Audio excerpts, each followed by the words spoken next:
Bonjour et bienvenue, aujourd'hui on va s'attaquer à un sujet super intéressant. On va décortiquer ensemble le titre professionnel de comptable assistant.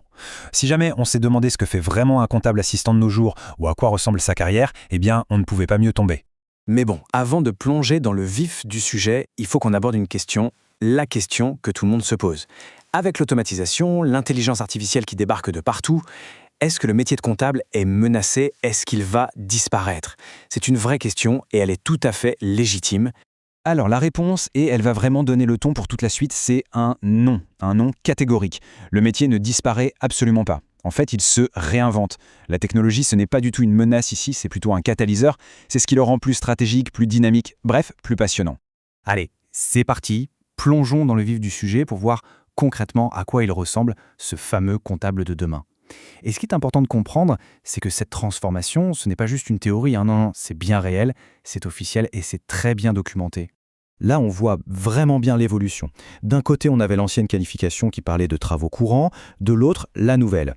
On passe d'une vision un peu, on va dire, technique et générique, à une structure qui colle vraiment au rythme de l'entreprise. Ce qu'on fait au quotidien, ce qu'on fait de manière périodique, et bien sûr, le grand moment de la fin d'exercice. Et attention, ce changement de vocabulaire, il n'est pas du tout anodin. Il montre bien une montée en compétences et une vision beaucoup plus globale du poste. Ok, mais qu'est-ce qui a provoqué tout ça? Qu'est-ce qui est derrière cette évolution? Eh bien la réponse est simple, c'est la technologie, le traitement automatisé de l'info, la transformation numérique des boîtes et surtout la dématérialisation généralisée des documents, les factures en tête évidemment. Concrètement, ça veut dire que le comptable assistant moderne, il bosse dans un environnement quasi 100% numérique, avec des logiciels ultra performants qui lui font gagner un temps fou sur les tâches répétitives. Et attention, toutes ces informations, on ne les invente pas. Elles sortent tout droit d'un document officiel, un document vraiment clé qu'on va maintenant décortiquer ensemble. Et le voilà, notre source. C'est le fameux référentiel officiel du ministère du Travail. C'est le document qui définit le métier. Son petit nom complet, c'est référentiel emploi, activité, compétences et surtout, regardez la date mise à jour en mars 2023. On est donc sur quelque chose de très très récent. Et là, c'est un point super important. Ce guide, il n'a rien de théorique. Il est le résultat d'une grande enquête nationale, menée entre 2021 et 2022, directement sur le terrain, auprès d'entreprises et de cabinets comptables. Ça veut dire quoi? Ça veut dire qu'il reflète très précisément les attentes réelles du marché du travail aujourd'hui. Bon, maintenant que le contexte est bien posé, on peut entrer dans le cœur du métier. Ce référentiel, il structure le rôle de comptable assistant autour de 3 grandes missions. On peut aussi les appeler des activités types. J'aime bien cette vision parce qu'elle est très parlante. On peut voir le métier comme étant rythmé par 3 temps. D'abord, il y a le quotidien, c'est la base, le flux de tous les jours avec les comptes clients, fournisseurs, la trésorerie. Ensuite, on a le périodique. Là, ce sont les tâches qui reviennent régulièrement, comme les déclarations de TVA par exemple. Et enfin, il y a le grand moment de l'année, les opérations de fin d'exercice, où on participe à la clôture des comptes. Bon, ce tableau, il peut paraître un peu complexe au premier regard, je l'admets. Mais en réalité, c'est une sorte de cartographie très précise du métier. Il montre simplement comment chacune des 3 grandes missions qu'on vient de voir se décompose en compétences très concrètes, très spécifiques. Par exemple, la mission 1, assurer les opérations comptables au quotidien, eh bien ça se traduit par quoi? Par la gestion des clients, des fournisseurs et de la trésorerie. En gros, c'est le plan de vol détaillé du poste. Maintenant, passons de la vue d'ensemble à l'action. Concrètement, au jour le jour, ça veut dire quoi? Quelles sont les compétences en jeu? Alors, avant de continuer, un petit point de vocabulaire sur un terme qu'on retrouve absolument partout, l'échéancier client. Qu'est-ce que c'est? C'est tout simplement un document de suivi, un outil de pilotage qui permet de savoir qui doit payer, combien et surtout quand. C'est vraiment un instrument essentiel pour la santé financière de l'entreprise.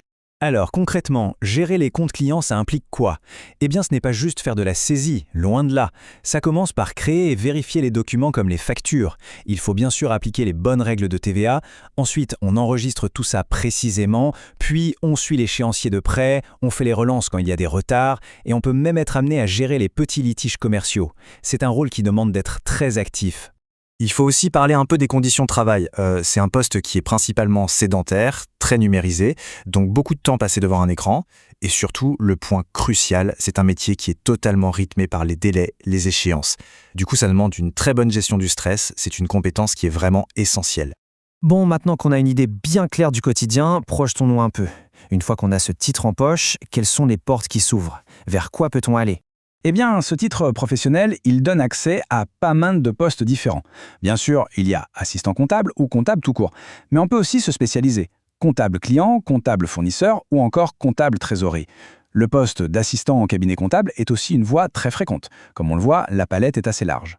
Les lieux de travail sont tout aussi variés. On peut bien sûr bosser dans des PME, c'est le cas le plus courant, mais aussi dans le secteur public ou même dans des associations.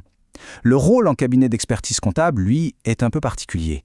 Là, on gère les dossiers de plusieurs entreprises clientes, en général sous la direction d'un chef de mission. C'est souvent un excellent accélérateur de carrière. Un point de réglementation qui est crucial et qu'il faut bien avoir en tête. Contrairement à un expert comptable qui peut s'installer en indépendant, le titre de comptable assistant est spécifiquement conçu pour une activité salariée. C'est écrit noir sur blanc dans la réglementation. C'est une information très importante à connaître si on s'oriente vers cette carrière.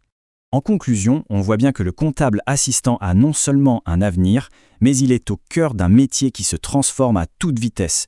C'est un rôle qui devient plus numérique, plus tourné vers l'analyse et finalement plus stratégique. Le futur de la comptabilité, ce n'est pas pour demain, c'est maintenant. La seule question qui reste, c'est: sera-t-on prêt à relever le défi ?